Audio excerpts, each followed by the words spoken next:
Buenas tardes para todos mis hermanos. Para dar inicio a la actividad del día de hoy, entonces vamos a empezar con la oración inicial y le pedimos el favor a Humbertico si nos colabora. Gracias. Gracias, muy buenas tardes. Nos disponemos en silencio, en un momento, cerremos nuestros ojos, elevando nuestro pensamiento a nuestro Padre Dios, que es esa fuente de amor y paz, que nos permita que ese amor universal se refleje en cada acto de nuestra vida, que ilumine a nuestros conferencistas y en especial a nuestro hermano Andrés Abreu, para que sus enseñanzas nos permitan comprender nuestra naturaleza espiritual y sus leyes. Y así nos disponemos en armonía para recibir esas enseñanzas que hoy nos trae nuestro hermano Andrés para este día de hoy, y que así sea. Que así sea. Bueno, para dar inicio con nuestra conferencia, el tema es construcción del equilibrio espiritual, a cargo de Andrés Abreu. Él es ingeniero biomédico, lleva en la doctrina espírita 25 años, es miembro activo del Centro Espírita Tercera Revelación, dirige el Departamento Doctrinario de Tercera Revelación, dirige el departamento vicepresidente de la Fundación La Casa del Camino y actualmente es el vicepresidente de la Federación Espírita de Cundinamarca. Es conferencista nacional e internacional. Le damos entonces la bienvenida a Andresito. Muchas gracias, buenas tardes a todos. Gracias por esta invitación a toda la familia Rutas de Luz. Pues siempre es el reencuentro algo muy feliz para nosotros los espíritas, dadas las circunstancias que ya, por supuesto, hace más de un año nos han impedido el reencuentro presencial. No por eso dejamos de sentir el anhelo de poder compartir en estos espacios de divulgación, de estudio, de reflexión. Y para mí es de verdad genera un sentimiento de profunda gratitud el permitirme entrar en las puertas de su institución espírita y del público generoso que aquí ha dispuesto de un tiempo para poder escuchar estas palabras que no son otra cosa sino mi poco entender en relación a las dádivas que nos trae el espiritismo. En tal sentido, y con el tema que se nos ha propuesto desarrollar hoy, pretendemos no más sino traer una visión personal o una metodología personal en relación a una enseñanza universal que es justamente la conquista del equilibrio espiritual. Y probablemente ese es el mayor reto al que nos vemos abocados todos los seres humanos, de hecho todos los espíritus.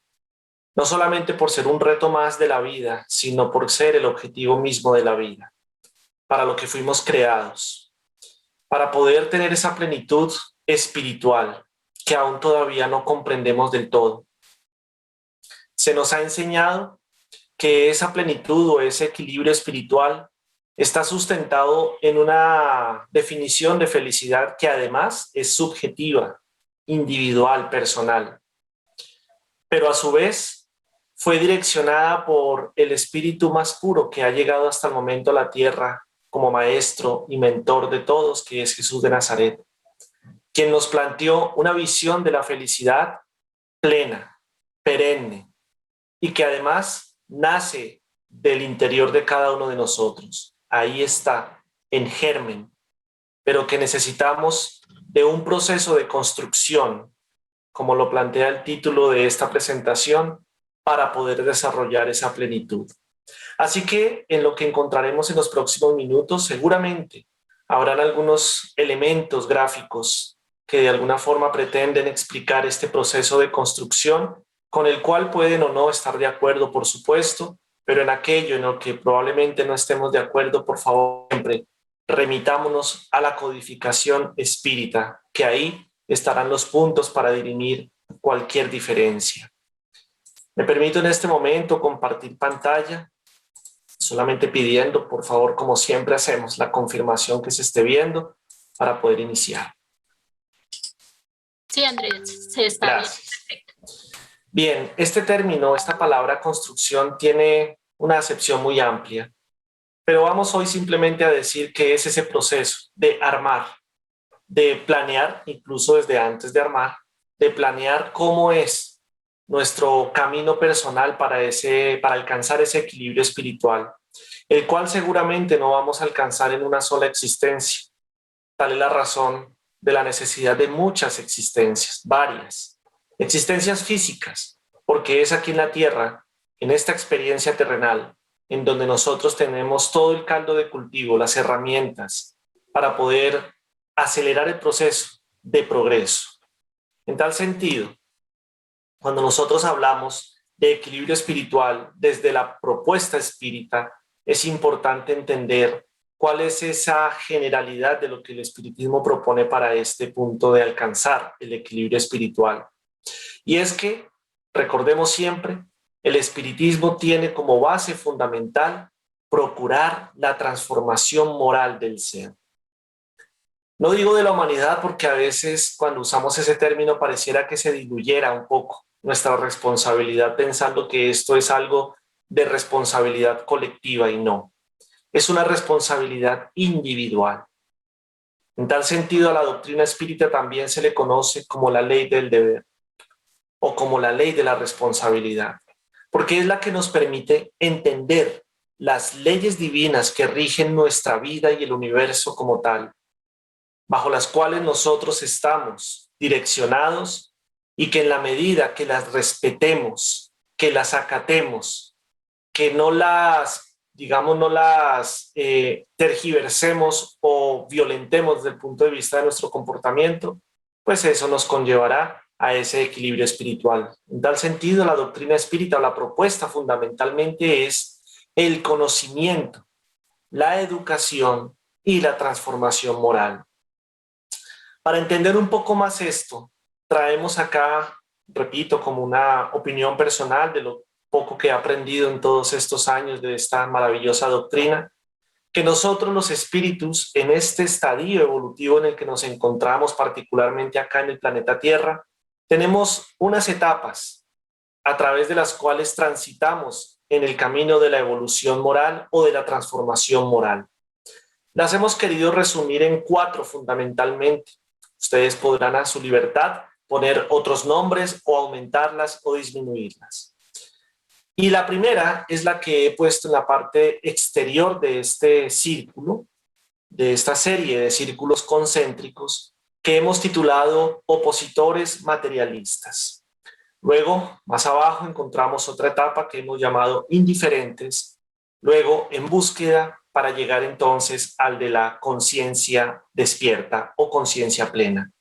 Y cada una de ellas tiene unas características, cada una de ellas tiene unos comportamientos, unos descriptores, a través de los cuales probablemente nos podremos identificar cada uno de nosotros y también entender qué nos falta para llegar al siguiente nivel, pero también cuáles de esos comportamientos ya hemos superado, lo cual nos debe llenar de satisfacción por el deber parcialmente cumplido, pero a su vez impulsarnos hacia la conquista de los demás que nos hacen falta.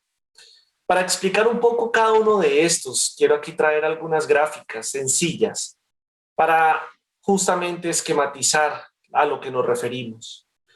Hablamos de un primer nivel de conciencia, que podríamos también entender como conciencia primitiva, conciencia adormecida, caracterizada por aquellas personas, dentro de los cuales por supuesto aún nos incluimos personalmente, de opositores o materialistas. ¿Opositores a qué?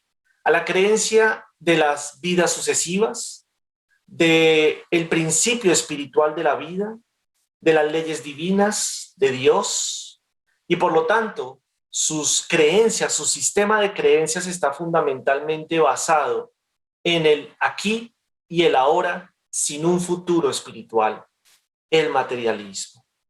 Materialismo no solamente se refiere al amor hacia lo material, probablemente es un materialismo exacerbado.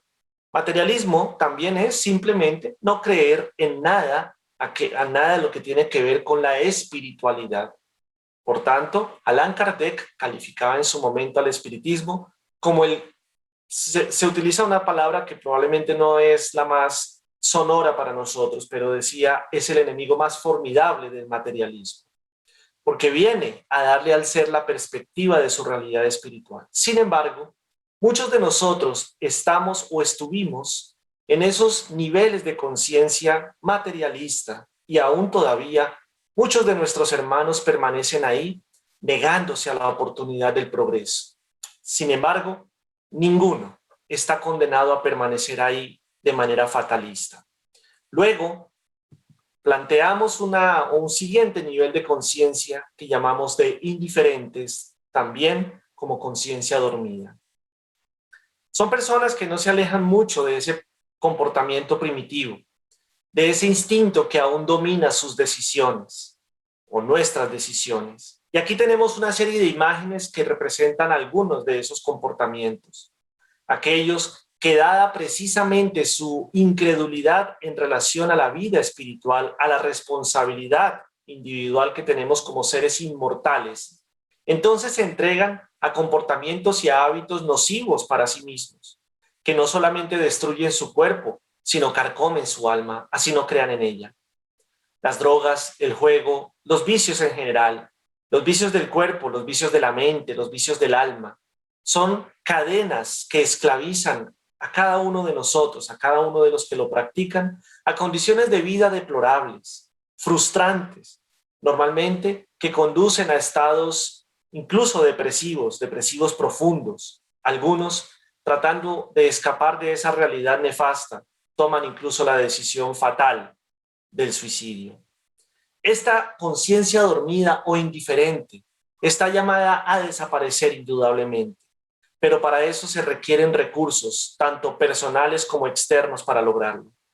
Cuando eso es así, cuando ya se trasciende de ese estado primitivo del comportamiento, entonces pasamos a otro nivel de conciencia que estamos llamando en esta propuesta metodológica de hoy, conciencia en búsqueda.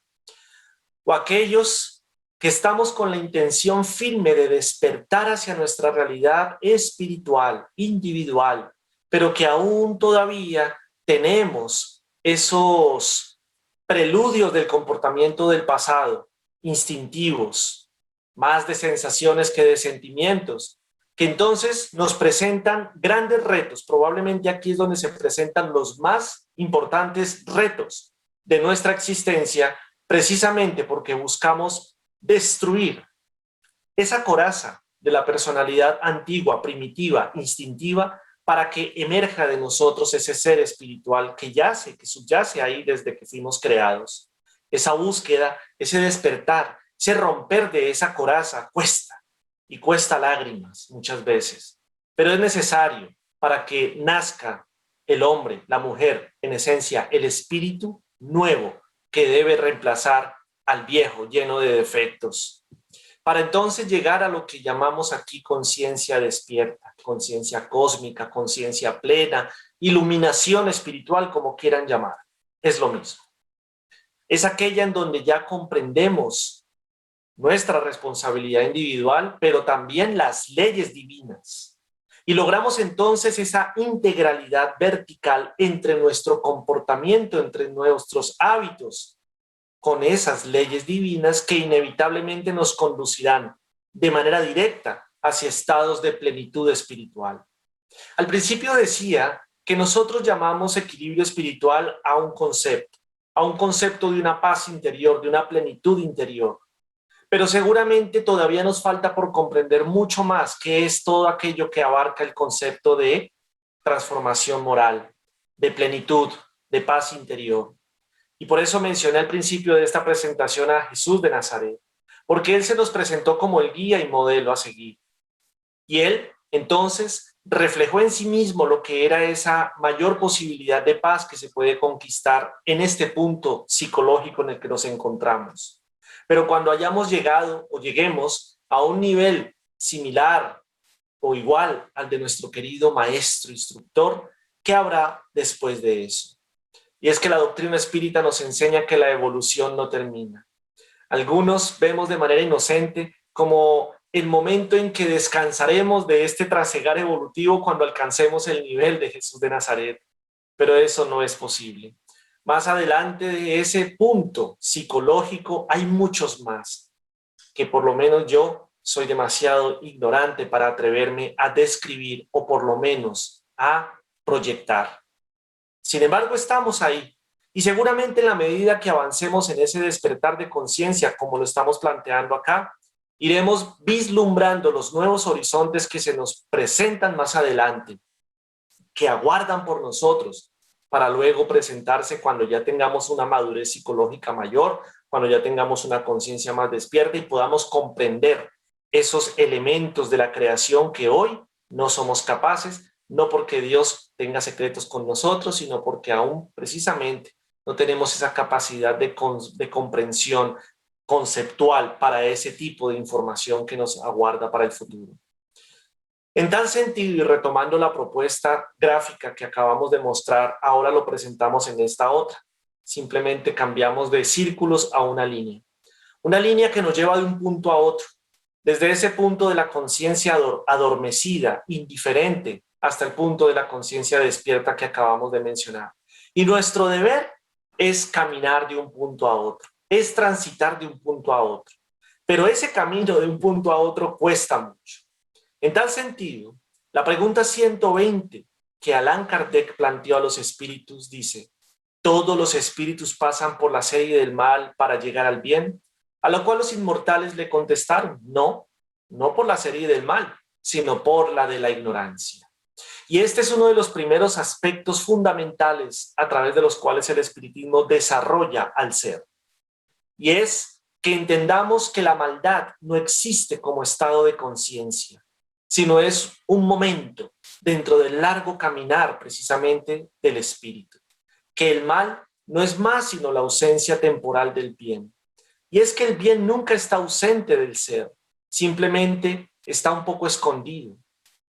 El mal es cuando se caracteriza en nosotros más el comportamiento instintivo, primitivo, para que luego entonces empiece a ser reemplazado por nuevos comportamientos, por nuevos hábitos que se irán presentando en nuestra vida y que iremos adoptando en la medida que salgamos de la ignorancia. Por eso los espíritus, el espíritu de la verdad, se esforzó por dejarnos escrita en toda la codificación la importancia de la educación, a través de la instrucción, pero también y principalmente a través de la conquista de esos hábitos que representan la verdadera educación del espíritu, y ahora vamos a recordar qué es. Entonces, en la medida que salgamos de esa ignorancia espiritual, nuestra conciencia se irá haciendo más plena, más despierta. Nos haremos más responsables de lo que nos falta, pero también de los actos que cometemos hoy. Y, sobre todo, en mi opinión, seremos más conscientes de la razón de ser de nuestros sufrimientos, pero también de nuestras dichas. Esa es la llave principal que abre el espiritismo en cuanto al porvenir del espíritu, la verdad. Como lo dijo Jesús, porque solo la verdad nos haría libres. Y entonces, caminando por ese sendero desde un punto a otro, vamos adquiriendo conocimientos, nos vamos instruyendo, vamos viviendo experiencias, algunas felices, otras no tanto. Y cada una de ellas aportará un bloque más, un ladrillo más, en esa construcción de nuestro edificio personal, individual, que nos llevará más alto en nuestra ruta evolutiva, tocando cada vez más el verdadero concepto de la felicidad. En tal sentido, se nos presentan dos herramientas fundamentales. La primera que hemos mencionado varias veces ya, que es la educación, y que seguramente ustedes en sus estudios en Rutas de Luz y en sus estudios personales habrán comprendido ya muy profundamente la importancia y sobre todo el significado de la verdadera educación. Pero la reencarnación se presenta como un segundo instrumento fundamental para que la educación sea una realidad. Porque sería iluso pensar que en una sola existencia, que por más longeva que sea, hoy día son 80, 90, hasta 100 años, sería iluso pensar que en ese tiempo que a nuestro modo de ver humano es muy largo, realmente es muy corto en el fundamento de la del tiempo para el espíritu, del tiempo del universo. En tal sentido, se requieren de varias experiencias, en diferentes estados, en diferentes condiciones, en diferentes contextos sociales, económicos, laborales, religiosos, filosóficos, políticos, familiares, de género incluso, para poder realmente capitalizar esta invitación básica que el espiritismo hace, más que el espiritismo, las leyes de Dios hacen, que es la de la educación del ser. Bien, hasta aquí hemos planteado entonces esos conceptos de conciencia, diferentes estados y la importancia de llegar de un punto a otro a través, como decimos, de la disminución de nuestra ignorancia para alcanzar la educación a través de las reencarnaciones.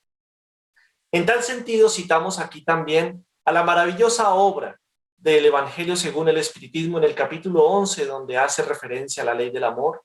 Este párrafo que a mí personalmente me ha llenado siempre de mucha alegría, de mucho consuelo en los momentos difíciles, pero también en los momentos alegres. Dice que el hombre en su origen solo tiene instintos. Más avanzado y corrompido solo tiene sensaciones. Más instruido y purificado tiene sentimientos. Y el punto primoroso del sentimiento es el amor. Seguramente todos los que estamos aquí virtualmente reunidos hemos leído este párrafo muchas veces, cientos de veces o miles de veces, depende de qué tan viejitos somos en la doctrina. Pero probablemente cada vez que lo leemos, cada vez que lo estudiamos, extraemos de él algo diferente. Yo pienso, no sé ustedes, amigos míos, pero yo pienso que haber estudiado la obra del Libro de los Espíritus o del Evangelio o del Libro de los Médiuns por primera vez nos dejó para nosotros lecciones importantes, pero otras las pasamos por alto, porque necesitábamos del momento de la vida adecuado para poder comprender ciertas enseñanzas para las cuales en ese momento no estábamos receptivos. Hay quienes dicen que la doctrina espírita no la comprenden o no les interesa, pero yo pienso que es porque no están viviendo los momentos de su vida en donde su mente y su corazón están prestos para que esa semilla que se siembre dé fruto. ¿Por qué digo esto? Porque este párrafo en particular, como tantos otros, trae enseñanzas que van ampliándose a lo largo que recorremos nuestra vida. Por eso quisiera hacer un poquito de énfasis en algunas de las palabras que componen este párrafo. Y son estas 4, inicialmente, que se ponen en color azul.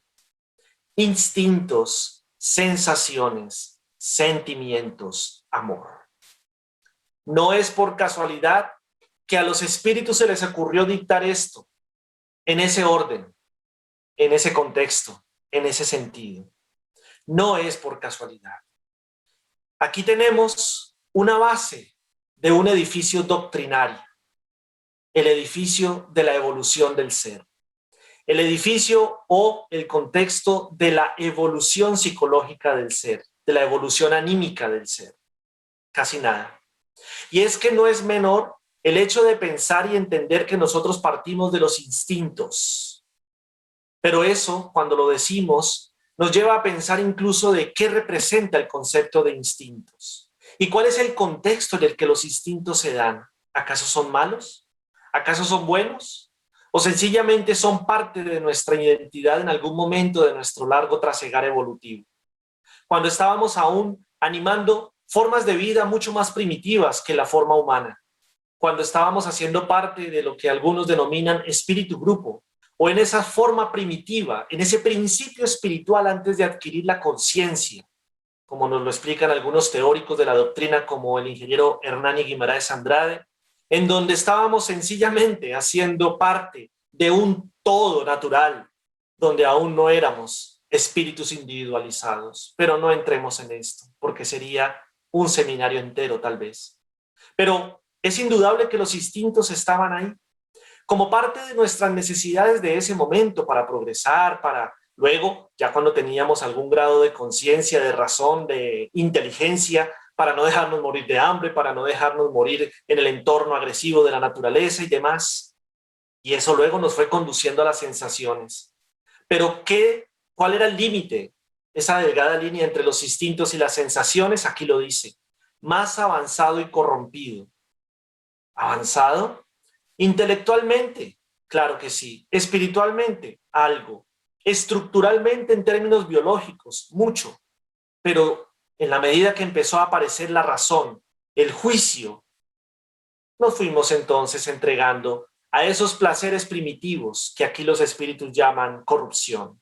Corrupción moral, corrupción del comportamiento. ¿Era malo? Probablemente no, cuando la conciencia aún todavía adormecida nos decía que simplemente eran comportamientos naturales para defender la vida, para defender lo que en ese momento se podría conocer como tribu, como núcleo. Pero cuando nosotros, más adelante, sigan la lectura, por favor, pasamos a un punto de estar más instruidos, óigase bien, y purificados. Pasamos al nivel de los sentimientos. ¿Los instintos desaparecieron? No. ¿Las sensaciones desaparecieron? No. Simplemente se empezaron a fusionar para luego nutrirse de nuevas experiencias a través de la instrucción y la purificación de nuestros comportamientos. No que seamos puros ya, sino que aún todavía nos falta, claro, mucho camino, pero ya estaban mucho más adelantados que al principio. Y esa amalgama de experiencias, comportamientos, pensamientos, juicios, razonamientos y demás, se podrían resumir en la palabra sentimientos. Sentimientos buenos, sentimientos malos, depende del juicio, depende con qué vara se mida eso, pero al final sentimientos, que también podríamos llamar emociones. Y hay emociones entonces primitivas, emociones desequilibradas, emociones superiores, equilibradas. Y entonces, más adelante, el punto primoroso del sentimiento, cuando ya hemos renunciado de una manera muy importante a esos comportamientos primitivos, a dejarnos llevar por los impulsos que siempre nos llevan seguramente a algún hoyo moral del cual a veces es difícil salir, ahí es cuando empezamos a vislumbrar el verdadero sentimiento del amor. Y es que el amor no es solamente amar a una persona, a un animalito, a una planta o algo así.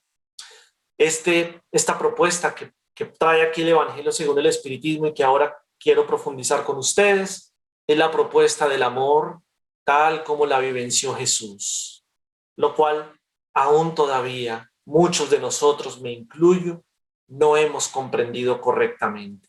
Aquí está, queridos amigos, esta propuesta, pero si eso no es suficiente, nos dejaron aquí otro dato clave, encriptado, pero no tan encriptado, pero que debemos leer con atención.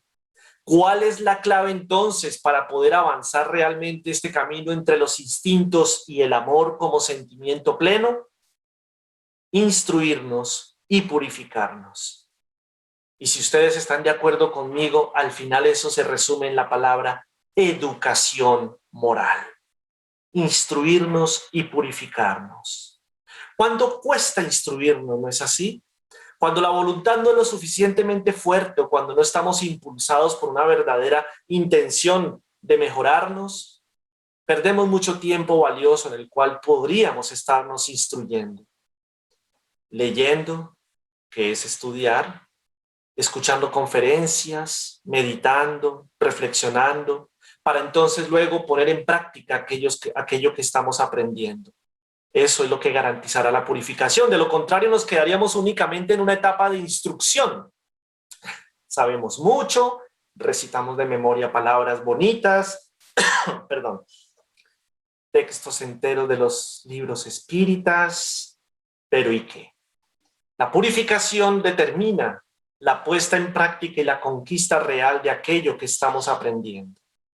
En tal sentido, propongo esta gráfica que en algún otro escenario ya había presentado anteriormente, que trae las 4 mismas palabras que ustedes vieron en color azul hace un momento: instintos, sensaciones, sentimientos y amor.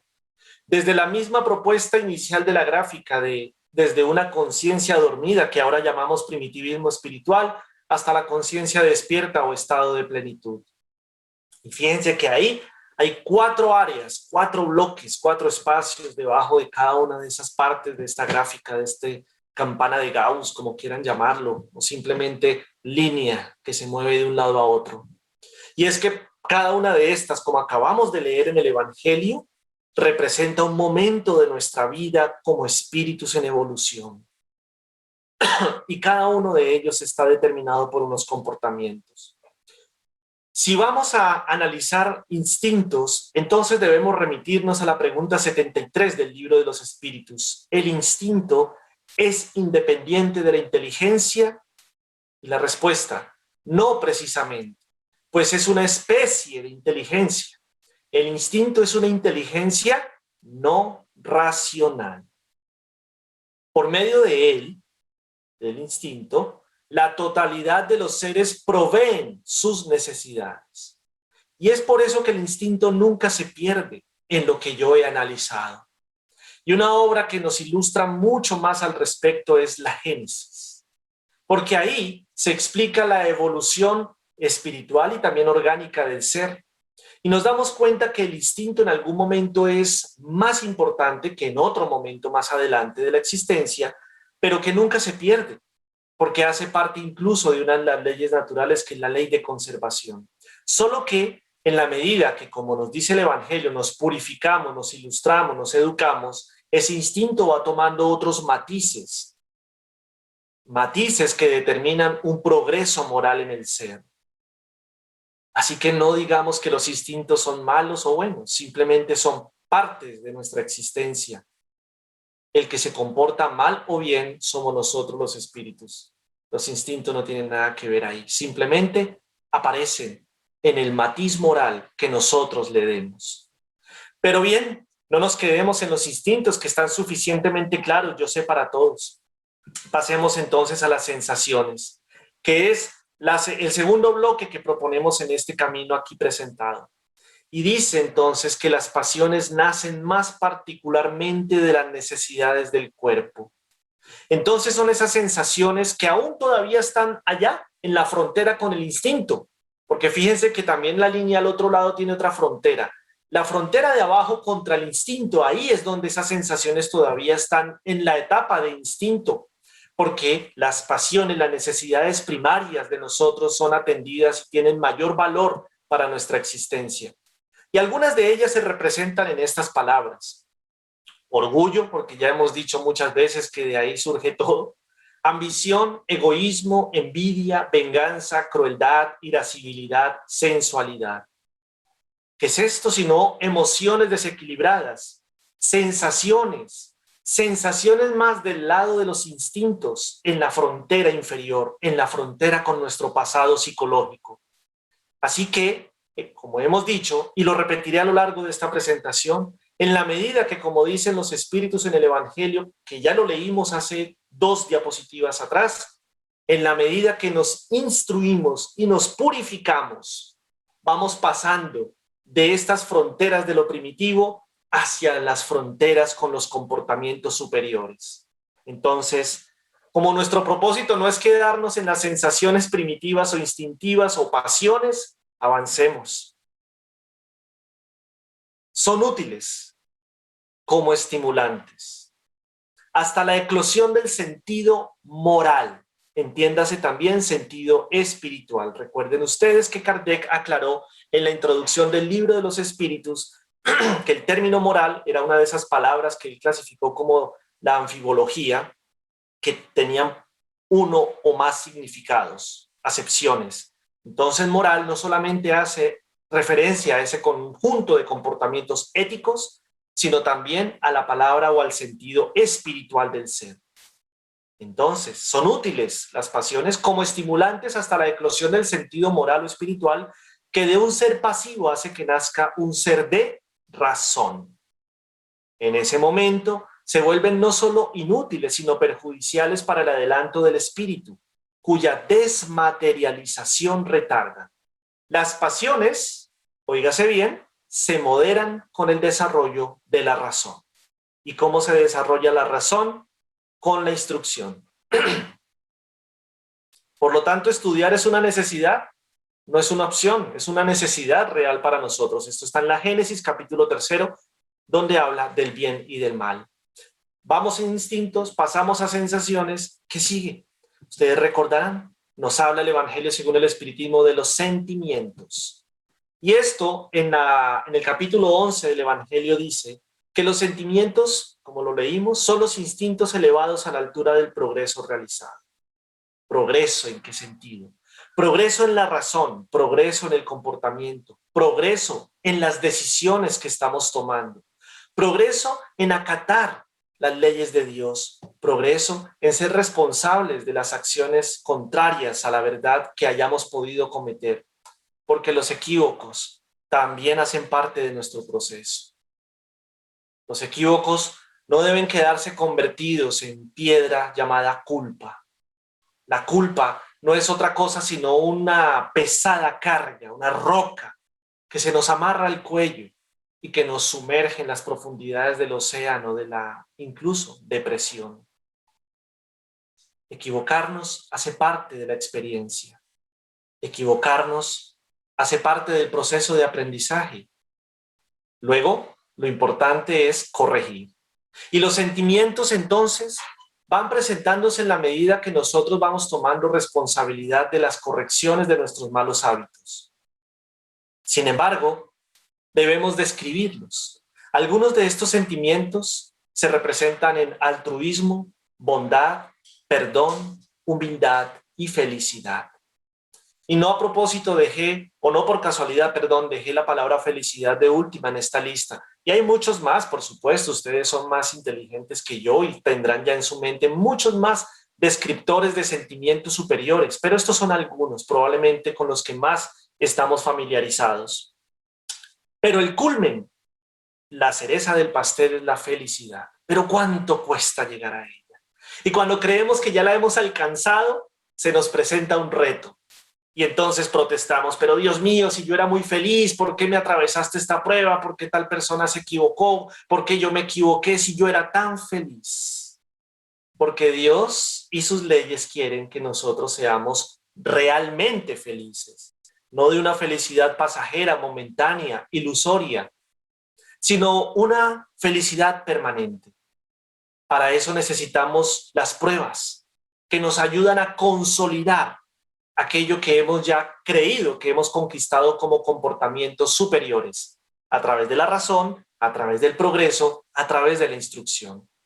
Cuando digamos que ya somos altruistas, que ya realmente somos bondadosos en todo momento y en todo lugar, no solamente con los que nos caen bien, cuando ya digamos que perdonar para nosotros es tan fácil como respirar o comer, el día que digamos que la humildad es nuestra carta de presentación frente a nuestras relaciones sociales o con Dios principalmente, ese día, cuando ya, por más pruebas que nos ponga la vida, la providencia, como parte del proceso evolutivo, y ninguna de estos comportamientos flaquee, ese día podemos decir que hemos alcanzado el grado máximo de felicidad que se puede alcanzar en este plano, en este momento psicológico en el que nos encontramos.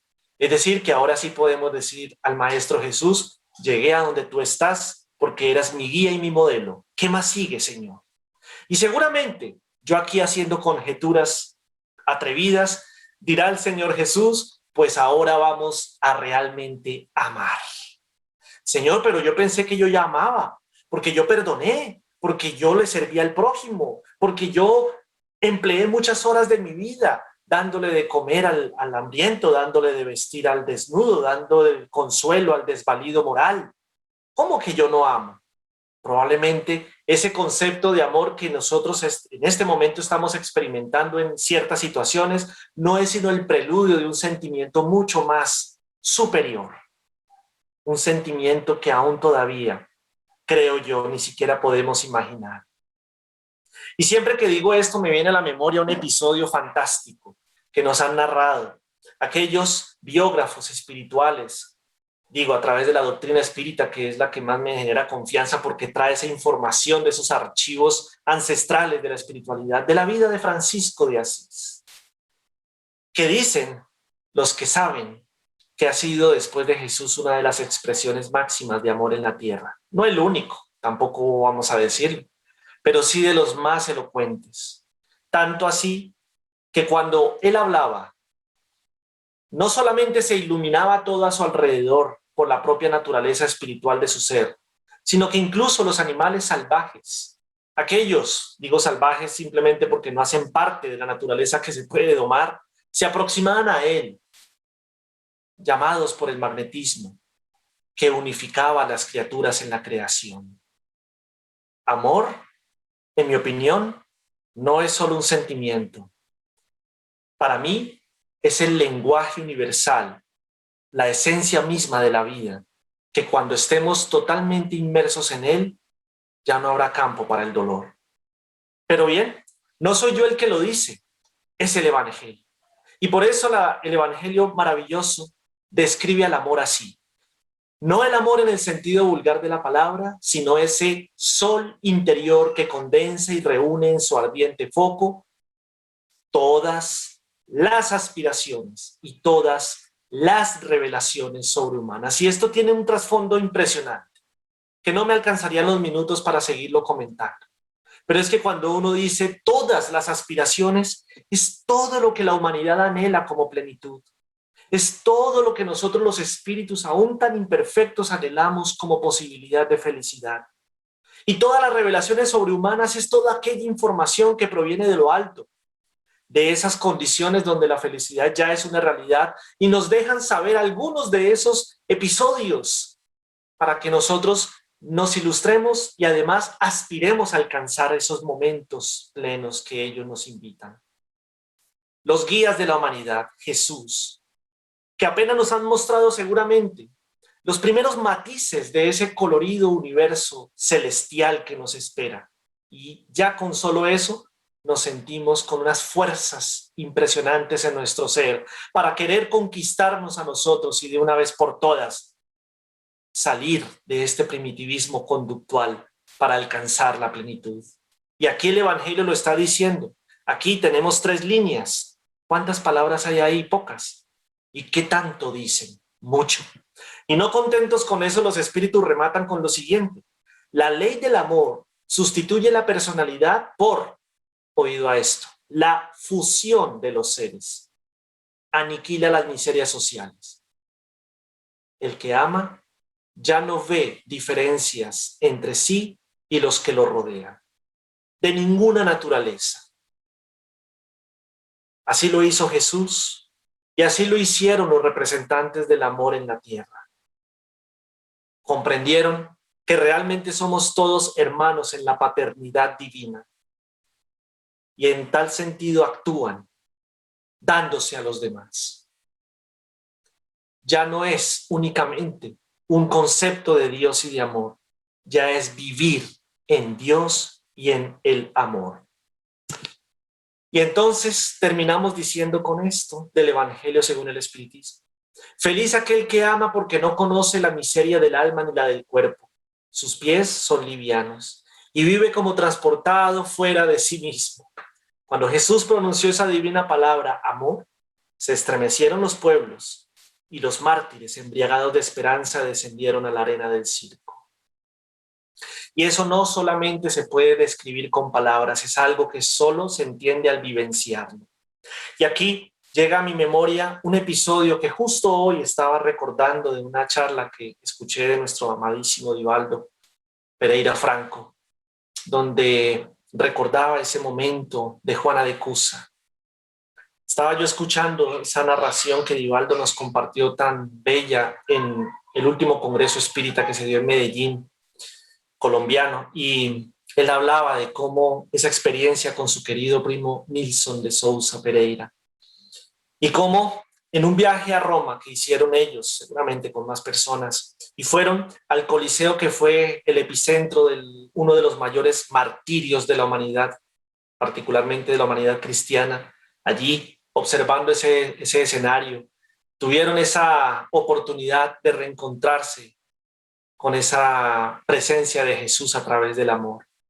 Y Divaldo contaba ahí de una manera anecdótica, pero también ilustrativa, que ahí recordaron el momento en que Juana de Cusa estaba siendo ya dispuesta para el sacrificio a través de la hoguera por el hecho de no querer abjurar de su creencia en Jesús. Y su hijo, que estaba junto a ella, también amarrado a la pira del fuego, rogaba para que ella negara a Jesús, porque era la única manera de que se salvaran. Y él, el niño, miraba a su madre diciéndole: mamá, ¿soy tu hijo? Y ella, de una manera estoica, le decía, no puedo. Y así fueron consumidos por las llamas. Y ese niño, que luego, 18 siglos después, reencarnó como Nilson de Sousa Pereira, que en los primeros momentos en que Divaldo Pereira Franco y él empezaron a vislumbrar lo que iba a ser su misión en la tierra, le decía a Nilson: Divaldo, enséñame a amar a Jesús como tú lo amas, porque yo no lo amo así. Para mí es solo un concepto, para mí es solo una idea. Y Divaldo contaba cómo desde ese momento se propuso no solo hablarle de Jesús, sino llevarlo a vivir a Jesús. Y así lo hizo durante más de 60 años, hasta que partió a la patria espiritual, Nilson, sirviendo a Jesús a través de los pobres, a través del dolor. Y entonces ese niño que en ese momento entendió para su inocencia espiritual que por Jesús había muerto y había sufrido dolores inarrables, luego se reconcilió con el Maestro a través de la fuerza justamente del amor. Y esa mártir, Juana de Cusa, que en ese momento descendió a la arena del circo y entregó su vida plena de convencimiento de la vida en el más allá, pero también que valía la pena mantener el mensaje que Jesús había brindado, lo confirmó después y así descendió a la arena del circo. Estas palabras de alguna manera tratan de reflejar para nosotros hasta dónde puede llegar realmente el sentimiento del amor, hasta dónde podemos comprenderlo nosotros, todavía imbuidos en este mundo todavía primitivo. Y entonces añadimos a este gráfico sencillo dos elementos: de la izquierda, dominados por la materia, hacia la derecha, donde predomina el espíritu. Y luego, recordando cuáles son los descriptores que dominan o que se hacen más presentes cuando nos domina el sentimiento materialista, y cuáles son los que empiezan a emerger cuando ya empieza a despertar en nosotros la realidad espiritual, vamos a decir que el sufrimiento entonces, como mecanismo correctivo, tiene un punto álgido cuando estamos todavía en esa parte izquierda de la gráfica. Al principio azul, porque el sufrimiento todavía no se presenta, porque actuamos más por irracionalidad.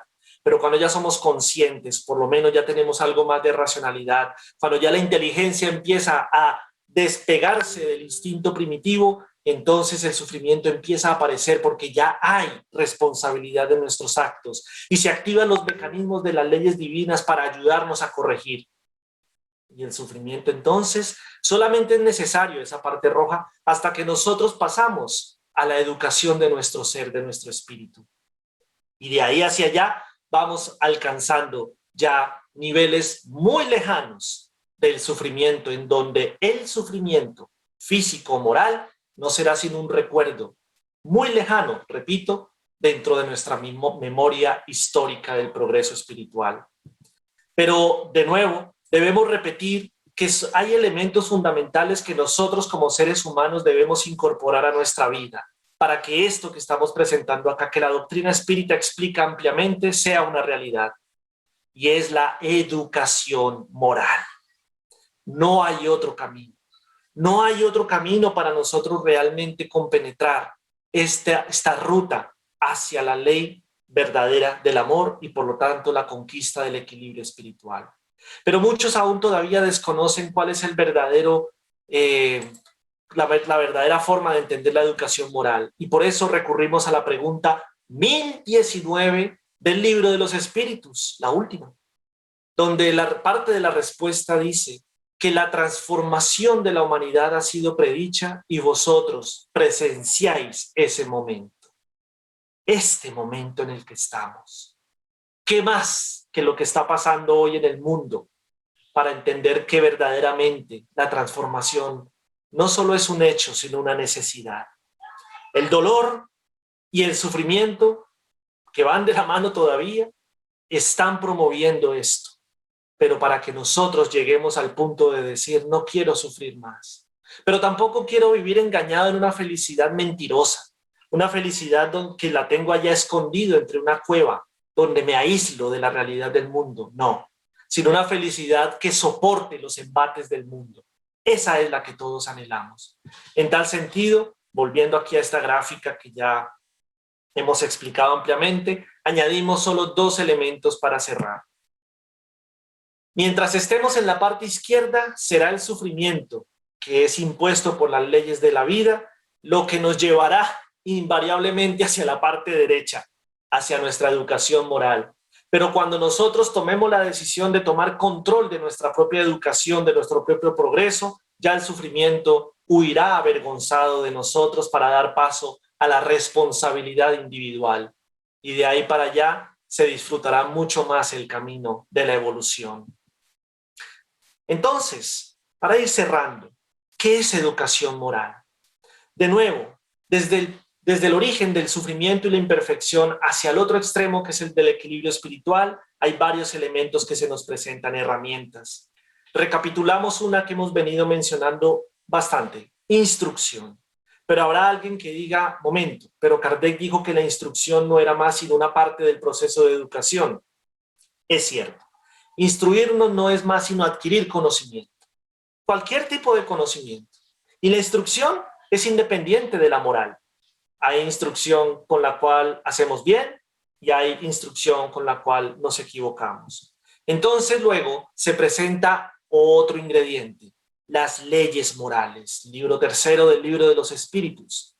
Cuando la instrucción que nosotros empezamos a llevar a nuestra vida proviene del entendimiento de las leyes morales, empieza a cambiar el sentido de nuestra instrucción y por lo tanto nuestra conciencia empieza a se empieza a despertar.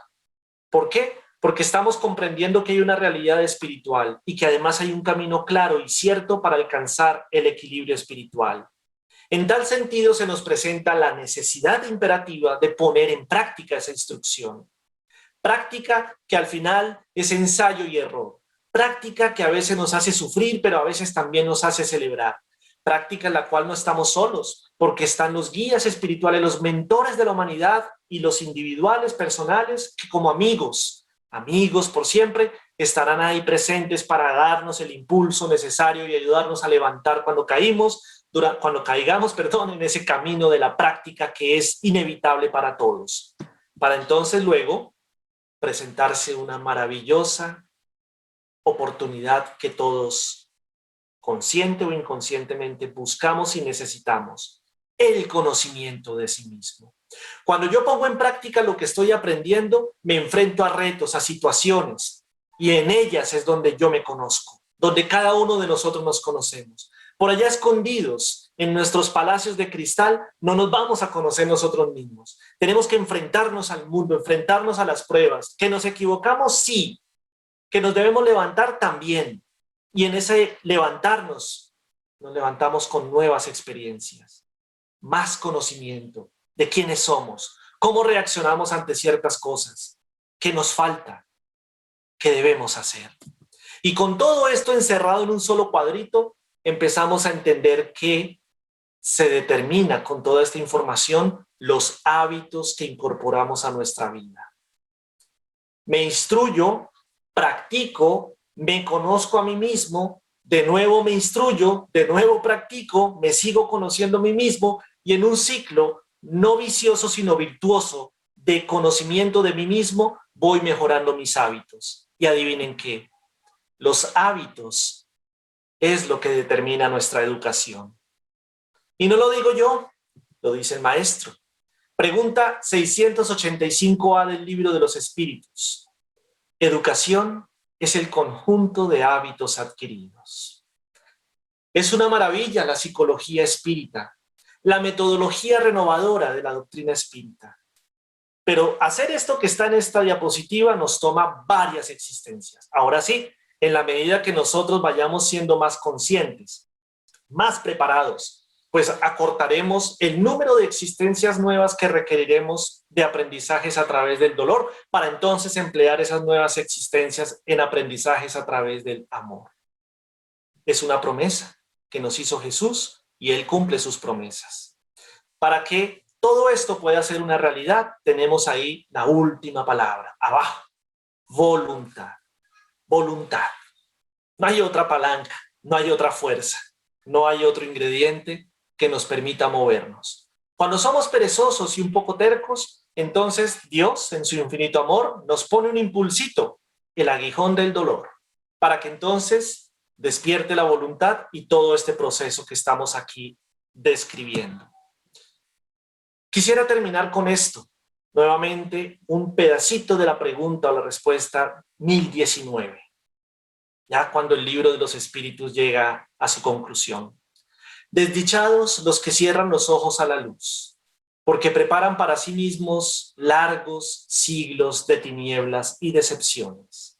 Desdichados los que cifran sus alegrías en los bienes de la tierra, porque las privaciones que soportarán serán mayores que los goces que hayan tenido.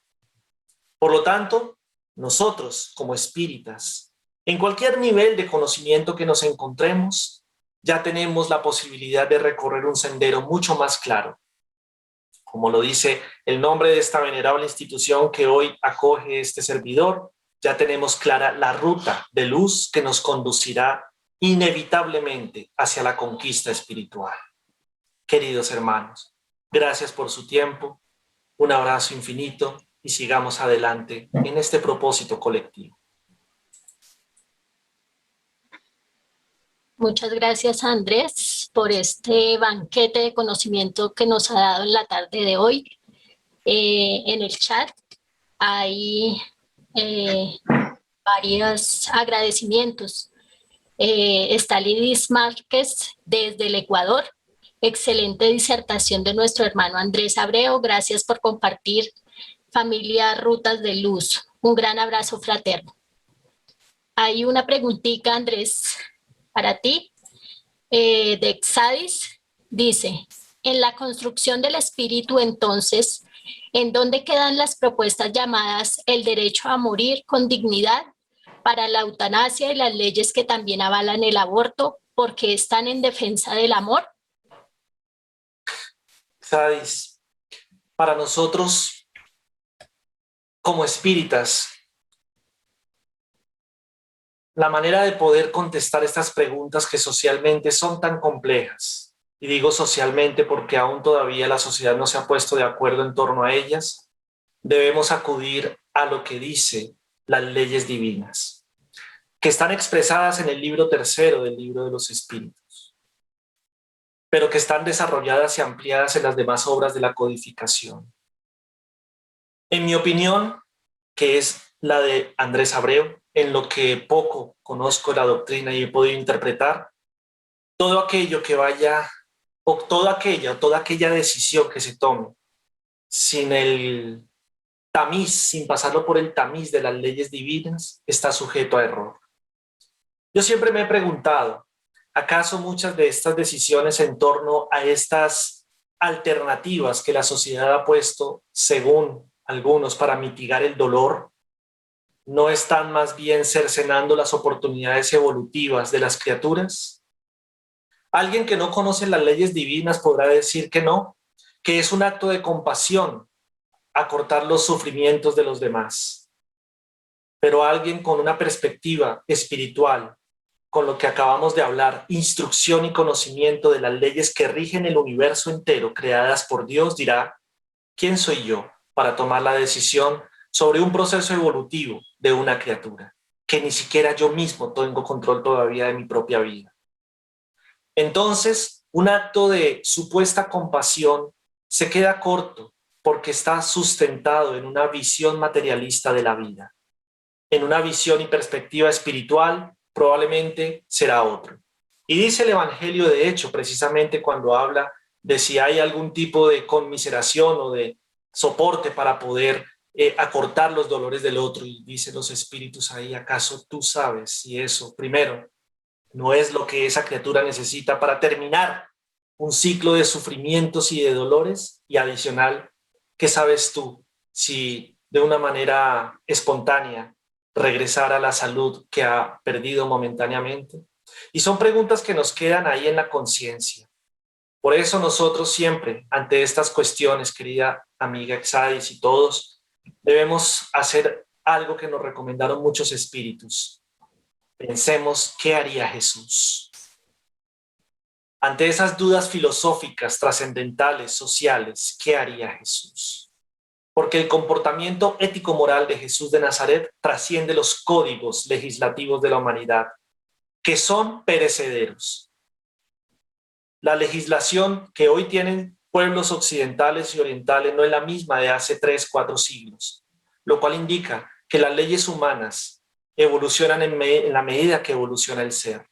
Así como se extinguió la pena de muerte en muchos países que antes la acogían como alternativa para penar a aquellos que se habían equivocado ante la sociedad, hoy la rechazan por comprender que es un acto de inhumanidad y que el ser necesita ser educado, no asesinado. Y así por delante. Sigamos estudiando la doctrina espírita, que ella es la que nos dará las respuestas ante estas situaciones que todavía merecen discusión en torno a los círculos sociales y políticos e incluso religiosos que defienden estas tesis. Gracias, Andrés.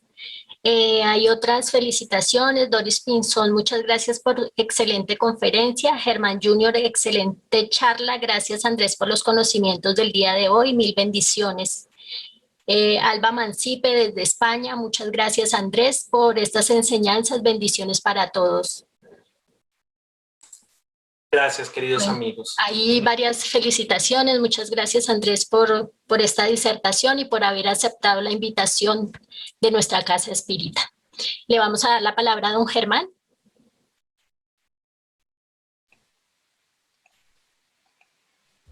Bueno, querido hermano Andrés, le extendemos nuestra gratitud, nuestro reconocimiento por su esfuerzo, por su trabajo, por esta noble presentación y enseñanza muy profunda, fundamentada en la doctrina, que como un acto de caridad nos ha dado a todos nosotros, los hermanos de Rutas de Luz, y también a aquellas personalidades que inclusive hay una personita que es de Canadá, no ha dicho nada, pero está en Canadá, no voy a dar el nombre porque no va a ser invidente, que está muy contenta y muy feliz viéndolo a usted en su disertación.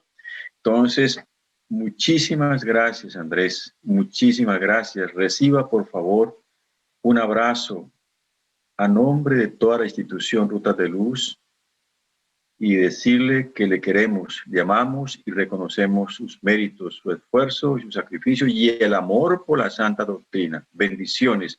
Y para todas y todos que nos han acompañado en esta tarde, gratitud, gratitud, gratitud infinita. Hasta pronto. Gracias, Germán. Gracias, señora María, y a todo el equipo Rutas de Luz. No, Dios los gracias bendiga. a usted, Andresito, por habernos acompañado en esta tarde y que no sea la última. Bueno, continuando con nuestra tarea, seguimos con el Evangelio según el Espiritismo, a cargo de nuestra hermana Doris Pinzón.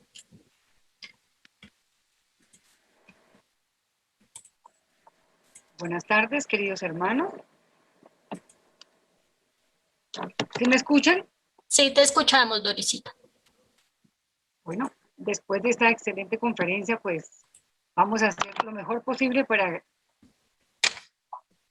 que podamos comprender bien este evangelio que el día de hoy es muy interesante y también muy diciente.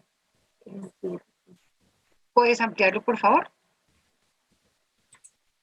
Puedes ampliarlo un poquito, que se ve muy pequeñito. Ahora sí.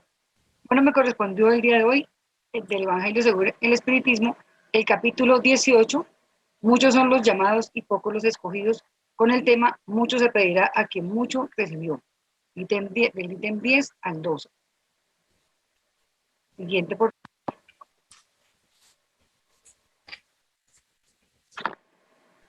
El servidor que supo la voluntad de su Señor y que todavía no estuviere preparado y no hubiere hecho lo que se esperaba de él, será castigado rudamente.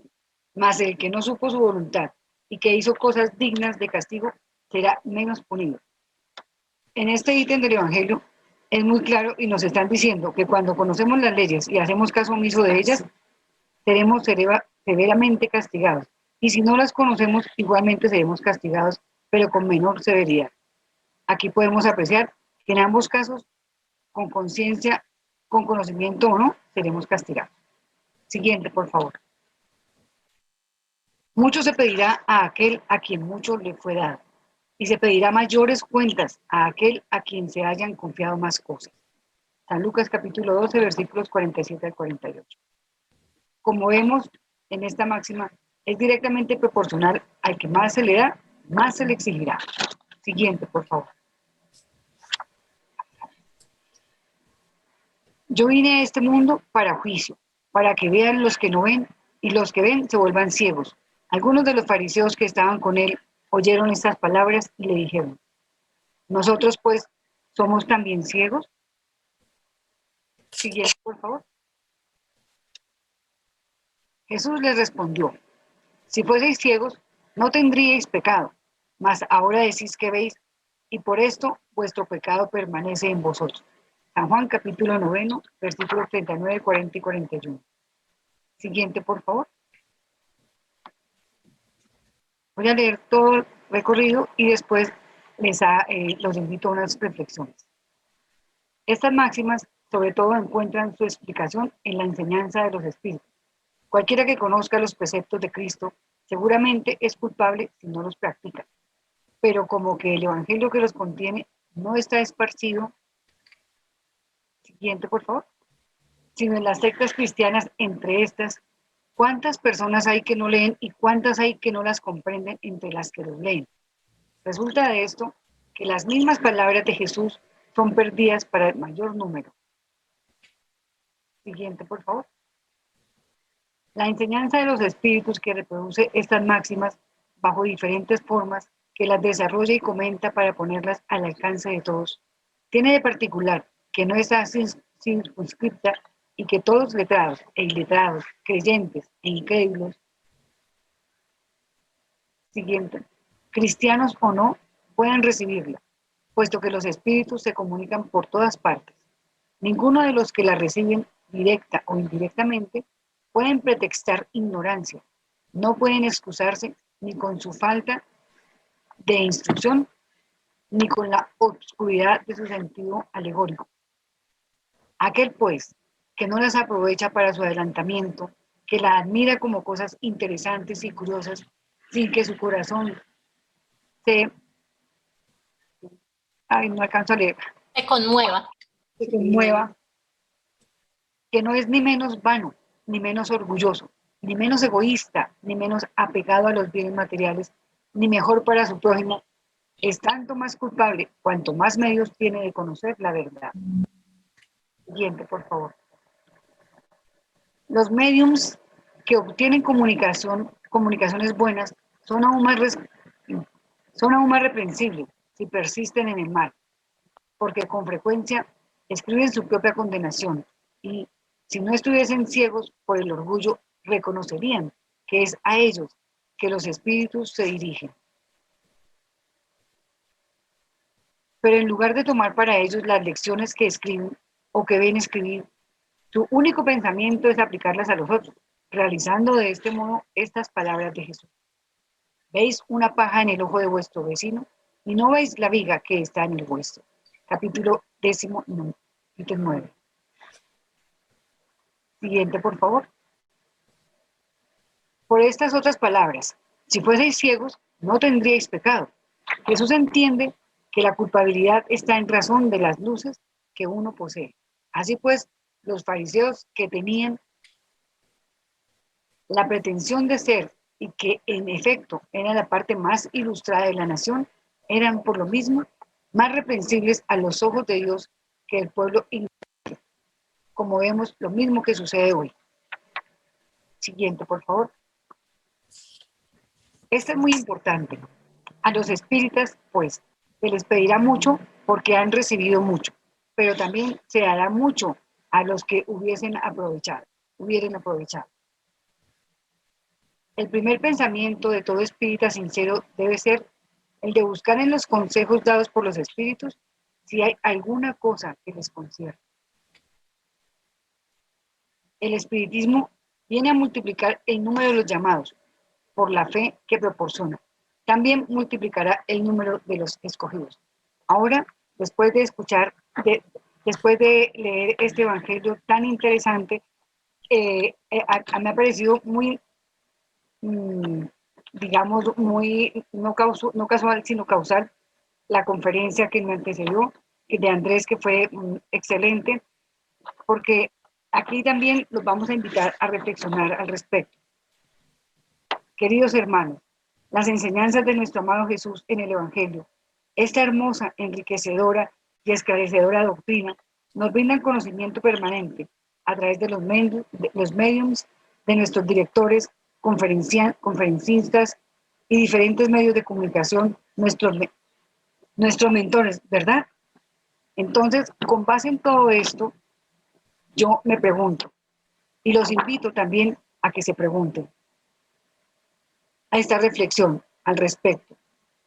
¿Qué estamos haciendo con este cúmulo de conocimientos? ¿Será que estamos aplicando permanentemente en nuestras vidas estas valiosas enseñanzas o simplemente estamos intelectualizando el conocimiento? Porque todo este conocimiento que nos están brindando es, como nos dijo en la conferencia anterior Andrés, es para practicarlo. Todo lo que nos vemos en la doctrina y todo el Evangelio de Jesús es para practicarlo aquí y ahora. Es una reflexión que debemos hacer. Los invito pues a que sea permanente. Muchas gracias. Muchas gracias, Doris, por tu participación. Excelente. Vamos a invitarlos después de estos conocimientos que hemos adquirido en la tarde de hoy, invitarlos para nuestra próxima conferencia el próximo sábado. Le corresponde a Juan Danilo Rodríguez. El tema es Alegría de ser espírita. Entonces quedan todos invitados para dentro de 8 días nuestra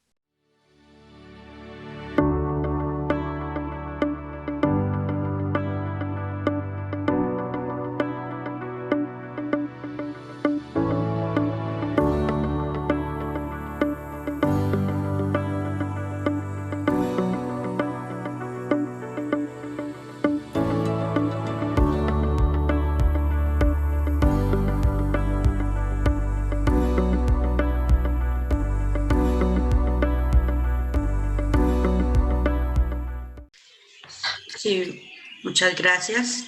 Buenas tardes para todos.